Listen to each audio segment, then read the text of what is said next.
Assalamualaikum warahmatullahi wabarakatuh. Perkenalkan, kami dari kelompok 9 yang beranggotakan saya sendiri Devi Fitria beserta dua rekan saya, Febrika Damayanti dan Rizkia Dwi Lestari, ingin memaparkan tentang desain program remedial. Saya Febrika Damayanti dengan NIM 208620627.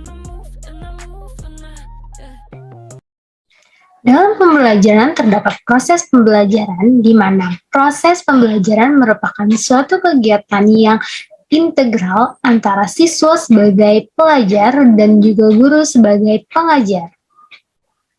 Di mana proses pembelajaran tidak semua siswa memiliki kemampuan belajar yang sama dan tidak semua pembelajaran berjalan dengan mulus. Beberapa faktor kesulitan dalam belajar yang pertama yaitu kemampuan intelektual, di mana kemampuan intelektual seorang peserta didik yang aktif akan tidak kesulitan dalam belajar. Namun, intelektual peserta didik yang kurang aktif akan menimbulkan kesulitan dalam belajar. Yang kedua ada kemampuan fisik, lalu yang ketiga ada latar belakang keluarga, serta yang ketiga ada kebiasaan. Di sini kebiasaan yang dimaksud adalah kebiasaan dalam belajar. Jika peserta didik terbiasa dalam belajar, peserta didik tidak akan kesulitan dalam belajar. Namun sebaliknya, jika peserta didik tidak terbiasa dengan belajar, maka peserta didik akan kesulitan dalam belajar. Lalu yang terakhir ada pendekatan belajar. Ada pula ciri-ciri pembelajaran remedial, yaitu kita bisa lihat kendala-kendala apa saja yang memacu peserta didik menjadi menurun nilainya. Misalnya kesulitan-kesulitan dalam belajarnya, atau cara fokusnya, kita bisa melihat dari sisi tersebut. Lalu kita buat remedial dan juga ada metode dan teknik pendekatan. Di mana jika metode dan teknik pendekatan tidak maksimal, maka pembelajaran akan menurun. Lalu kita sebagai pengajar akan melakukan remedial atau perbaikan untuk melihat sampai mana peserta didik ini mampu menguasai pelajarannya. Lalu ada alat dan evaluasi, di mana alat dan evaluasi ini digunakan dalam pembelajaran remedial disesuaikan dengan kesulitan belajar yang dihadapi siswa. Sedangkan pembelajaran biasa, evaluasinya menggunakan alat yang bersifat seragam dan kelompok. Maka tujuan pembelajaran biasanya dalam rangka mencapai tujuan pengajaran yang ditetapkan sesuai dengan kurikulum yang berlaku dan sama semua untuk siswa. Pembelajaran remedial tujuannya disesuaikan dengan kesulitan belajar yang dihadapi oleh siswa tersebut. Tentang tujuan pembelajaran remedial dan fungsi pembelajaran remedial.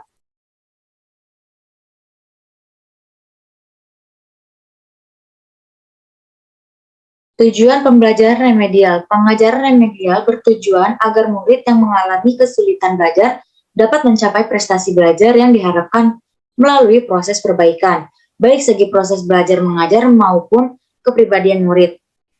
Tujuan pengajaran remedial secara rinci adalah agar murid dapat memahami dirinya, khususnya yang menyangkut prestasi belajar, meliputi segi kekuatan, kelemahan, jenis, dan sifat kesulitan. Lalu memperbaiki cara-cara belajar ke arah yang lebih baik sesuai dengan kesulitan yang dihadapi. Memilih materi dan fasilitas belajar secara tepat untuk mengatasi kesulitan belajarnya. Mengembangkan sikap-sikap dan kebiasaan baru yang dapat mendorong tercapainya hasil belajar yang baik. Dan terakhir, mengatasi hambatan-hambatan belajar yang menjadi latar belakang kesulitannya.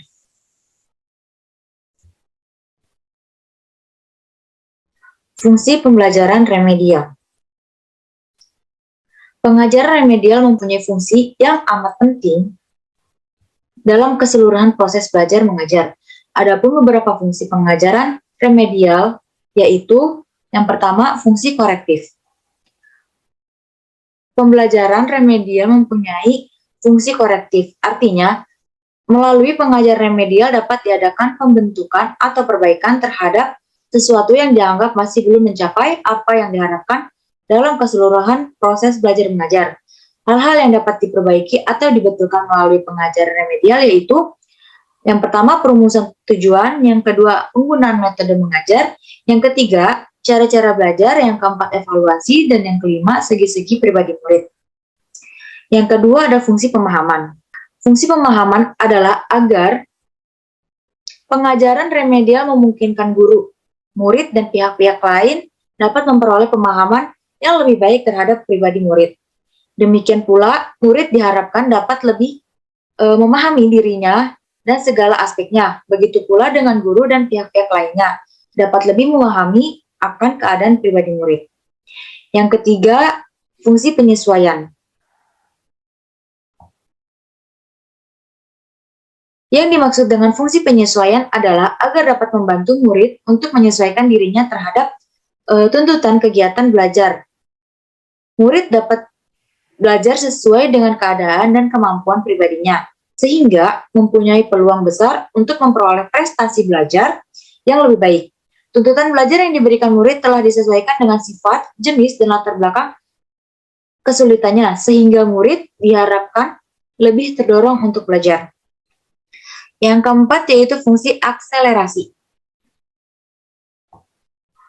Fungsi akselerasi adalah pengajaran remedial dapat mempercepat proses belajar baik dalam arti aktu maupun materi. Misalnya, murid yang tergolong lambat dalam belajar dapat dibantu lebih cepat proses belajarnya melalui pengajaran remedial. Yang kelima yaitu fungsi pengayaan. Fungsi pengayaan dimaksud agar pengajaran remedial dapat memperkaya proses belajar mengajar. Bahan pelajaran yang tidak disampaikan dalam pengajaran reguler dapat diperoleh melalui pengajaran remedial. Pengayaan lain adalah dalam segi metode dan alat yang digunakan dalam pengajaran remedial. Dengan demikian, diharapkan hasil yang diperoleh murid dapat lebih banyak, lebih luas, dan lebih dalam sehingga hasil belajarnya lebih kaya. Yang terakhir, fungsi terapeutik. Dengan pengaraan remedial secara langsung atau tidak langsung dapat menyembuhkan atau memperbaiki kondisi-kondisi kepribadian murid yang diperkirakan menunjukkan adanya penyimpangan. Penyembuhan kondisi kepribadian dapat menunjang pencapaian prestasi belajar, demikian pada sebaliknya. Mungkin itu saja yang dapat saya sampaikan. Selanjutnya akan disampaikan dengan teman saya.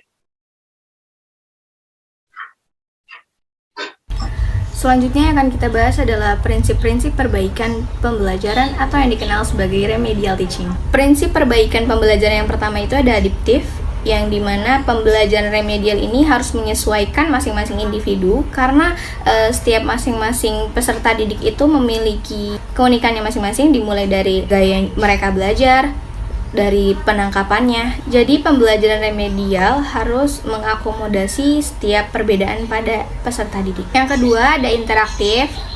Interaktif itu perlunya monitoring kembali dan pengawasan pada siswa supaya kita bisa tahu kemajuan belajar pada siswa. Selanjutnya ada fleksibilitas dalam metode pembelajaran dan penilaian sejalan. Sifat, keunikan, dan kesulitan belajar masing-masing peserta didik itu berbeda-beda. Makanya kita perlu menyesuaikan metode pembelajaran dan penilaian sesuai karakteristik siswa. Selanjutnya ada fleksibilitas dalam metode pembelajaran dan penilaian sejalan. Sifat, keunikan, dan kesulitan belajar masing-masing peserta didik itu berbeda-beda. Makanya kita perlu menyesuaikan metode pembelajaran dan penilaian sesuai karakteristik siswa. Selanjutnya yang keempat ada umpan balik sesegera mungkin. Umpan balik ini berupa informasi yang harus kita berikan kepada siswa tentang kemajuan belajarnya. Dengan memberikan umpan balik sesegera mungkin, jadi siswa itu bisa mengetahui kekeliruan diri mereka dalam belajar. Yang kelima, kesinambungan dan ketersediaan dalam pemberian pelayanan. Program reguler dan program remedial ini harus berkesinambungan agar siswa setiap saat dapat mengakses sesuai kesempatan. Selanjutnya, banyak hal yang harus kita perhatikan dalam remedial. Apa aja sih? Perencanaan program mencakup waktu pelaksanaan dan ruang yang akan digunakan. Yang ketiga, pemberian tugas singkat dengan memperhatikan waktu penyelesaiannya. 4. Pemberian penjelasan secukupnya mengenai tugas yang akan diberikan. Yang kelima, gunakan ruangan untuk remedial itu yang bisa membuat siswa berkonsentrasi dalam melakukan tugasnya. Yang keenam, memotivasi para siswa. Dan yang ketujuh, usahakan kondisi mental siswa dalam keadaan stabil dan tenang. Selanjutnya ada faktor-faktor dan penentuan pelaksanaan remedial. Apa aja sih faktor-faktor yang terdapat dalam kegiatan remedial? Yang pertama itu adalah sifat kegiatan remedialnya. Yang kedua, jumlah siswa yang mengikuti remedial. Yang ketiga, settingan kegiatan remedial. Yang keempat, orang yang memberikan remedial. Yang kelima, metode yang digunakan untuk remedial. Dan yang keenam adalah tingkat kesulitan belajar pada siswa. Nah, berdasarkan faktor yang sudah disebutkan tadi, dapat ditentukan pelaksanaan remedialnya, yaitu yang pertama, melaksanakan kembali materi yang sudah dipelajari. Yang kedua, memberikan tugas tambahan individu maupun per kelompok. Yang ketiga, bimbingan secara khusus. Dan yang terakhir adalah penyederhanaan materi. Berikutnya ada bentuk kegiatan remedial. Yang pertama, ada penjelasan kembali oleh guru. Yang kedua, penggunaan media dan alat peraga. Yang ketiga, studi kelompok. Yang keempat, tugas individu. Dan yang kelima, bimbingan lain atau bisa dengan tutor sebaya, yaitu memanfaatkan siswa lain yang dirasa sudah mencapai ketuntasan belajarnya untuk membimbing si temannya ini yang belum mencapai ketuntasan dalam belajar. Selanjutnya, bagaimana sih kita mendesain program remedial? Mari kita membahas tentang langkah-langkah mendesain program remedial. Yang pertama, kita harus identifikasi kasus. Itu adalah menentukan siapa-siapa siswa yang mengalami gangguan atau kesulitan dalam belajar. Yang kedua, menentukan gejala kesulitan belajar pada siswa dan mengetahui di manakah kelemahan-kelemahan itu dapat dialokasikan. Yang ketiga, menganalisis beberapa faktor yang berkaitan dengan ketimbulnya kesulitan belajar dan mengetahui mengapa kelemahan-kelemahan itu dapat terjadi. Yang keempat, menyusun rekomendasi atau saran-saran penyembuhan yang akan dipergunakan dalam pengajaran remedial. Yang terakhir, menentukan upaya penyembuhan atau pencegahan terhadap kelemahan atau kesulitan dalam belajar tersebut.